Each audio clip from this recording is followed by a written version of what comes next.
look, you're there. Can you pick it up? Oh my goodness. Don't drop it.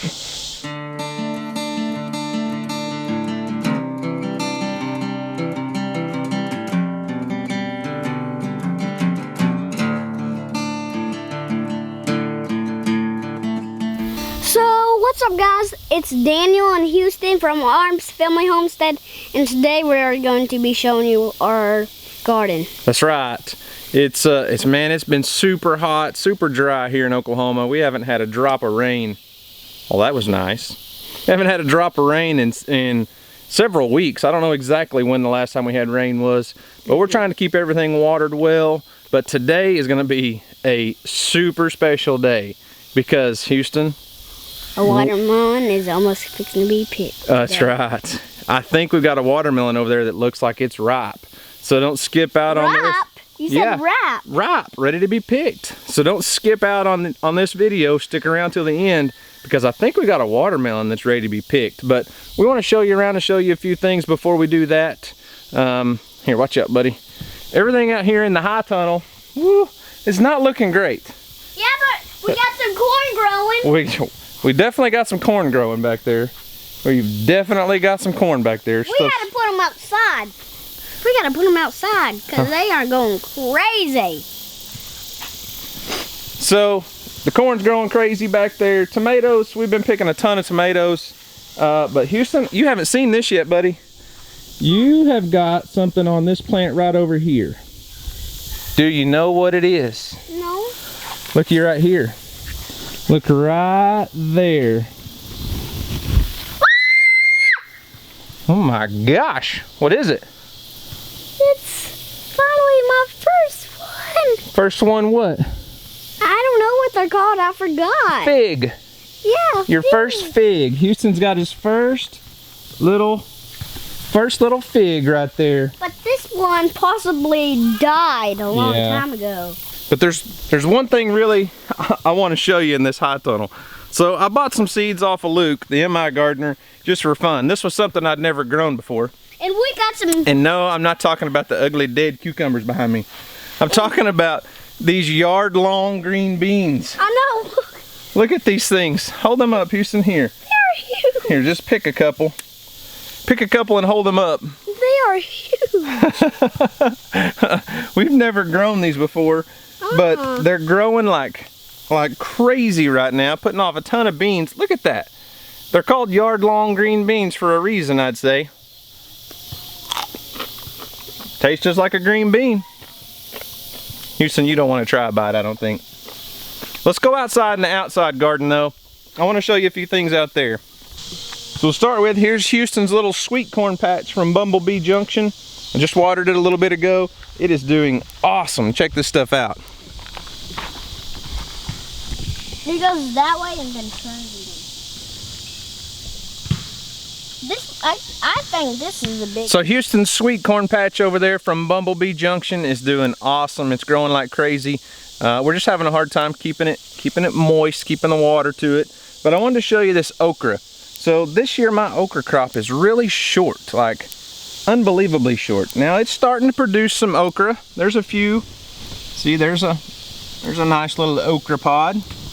But I made a post on Instagram one day, I think it was. During the middle part of the day, all the leaves were drooped down and everything. But one thing I try to do with my okra is I don't plant too close. And actually this is a little closer than what I typically plant. I spread it out a little bit. A lot of people will plant okra like 6 or 8 inches apart and they get really crowded. But I also come in here and I prune these things heavily. And of course I put all my leaves on the ground to use as kind of a mulch. But as you can see, I prune this okra very heavily. And that allows what available moisture it has. It's not trying to send all those nutrients and water to 50 leaves. It's only got a few. And after, the way the okra grows, you'll have a leaf, and then above it will be like where a flower will come in an okra pod. After each okra grows, then I cut those leaves off and we work our way up the stem. Works out really good. And then as I cut those leaves, like I said, I just use them as a mulch here on the ground. So it keeps those roots nice and moist, keeps a lot of that moisture in the ground. So that brings us to Houston's watermelon patch. And he has something to show you guys. We have a watermelon ready to pick today. You've got big watermelons all over the place, man. This one's rotten. We need to unpick this one. I mean, check these things out. Look at that. Houston's got some big watermelons. Daddy, we need to get rid of this one. I don't think we do. Look, it's rotten. It's all right. It's just a little bit black on the end. We'll take care of it later. It's not to be a little hard. You gonna say anything? So guys, watch this video until the end, and we're gonna start to pick. So I think this watermelon right here is ripe. And we're fixing to go out of town for a few days. It may be a few days early. Hang on, buddy. It may be just a few days early. Let me get those weeds out of your way. Sorry about that. But I always go off that last tendril. Talked about that before. Go from the stem, where it connects to the melon, come out. When the last tendril, the little curly cues, when it gets all dried up and shriveled up, that's a pretty good clue that that melon's almost ready. I think Houston's got one that's ripe right here, so we're gonna let him pick this thing.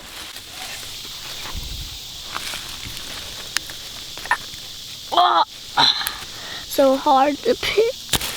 Got it. Got it. Do you think you can get that thing out of there? Yeah. Yeah? Let's see you. I need to cut a little vine. No, you don't. Roll it out of there. I don't think you can pick it up. Oh man. Pull that melon out here, buddy. Woo, looky there. Can you pick it up? Oh my goodness. Don't drop it. All right. There's no going back now because Houston picked his first watermelon of the year.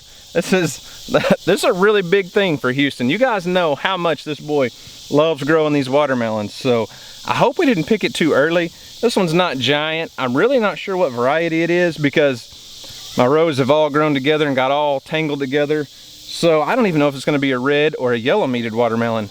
But I bet it tastes good. What do you think, Houston? Mm-hmm. We got an extra person here now. Who's this? Where'd he come from? Zach. This is Zach. Zach goes to church with us, and his mom is down at the creek with my wife. She's taking pictures of his niece, right? Yeah. And they locked themselves out of their car. Yeah, they locked their keys in their car. So good friend of mine's a mechanic and drives a wrecker. We're trying to get a hold of him to come unlock it. But we're more interested in cutting into this watermelon. So we sure hope this thing's ripe, don't we, Houston? Yeah. You think it's gonna be good? Yeah. All right. Is it gonna be red or yellow?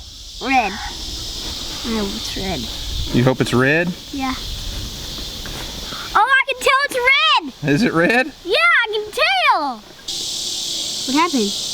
All right, so we got our watermelon ready to go. We had some technical difficulties. We had a battery go dead and a card filled up, and we're having some technical difficulties, but we've got a red watermelon here that's we're ready to bust it open, aren't we, Houston? Yeah. Is it gonna be any good? Yeah. Is it gonna taste good? Yeah. Oh, look at there. It's red in the middle. It's like a dinosaur right there. Dinosaur. It's I would say it's probably about 90% ripe. It probably could have went another week or so, but considering the fact that we're fixing to go out of town, I don't think it would have held up until we got back.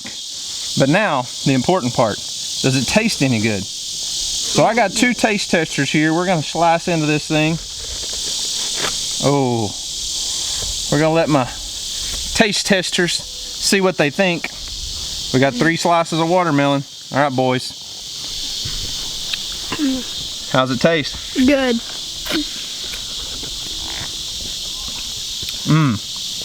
Good! It's good. It's a little warm because it came straight out of the garden. We just picked this thing about 5 minutes ago. So it's a little bit warm. It's so good. But it is so delicious. Houston? I got some seeds though. It's got a few seeds, but not a lot. I mean, look at that. 1 row of seeds up here at the top. That right there is a good looking watermelon, Houston. Hey, I'm so proud of you for growing that watermelon. You know, you planted the seeds. then you put the plants in the ground and you've taken care of them, and now you're getting to harvest the fruits of your labor. Isn't that awesome? Yeah, but we can keep all these seeds. All of them. We've got lots of watermelon seeds. So, guys, I hope you enjoyed that. We got to pick our first watermelon of the year. I'm so proud of Houston and so proud of what he's accomplished here in growing this watermelon. And we'll have a bunch more out there ready to pick soon. So, Houston, you want to end the video for us? If you can quit eating watermelon long enough? So guys, thanks for watching. I hope you enjoy it, and we'll see you on the next video.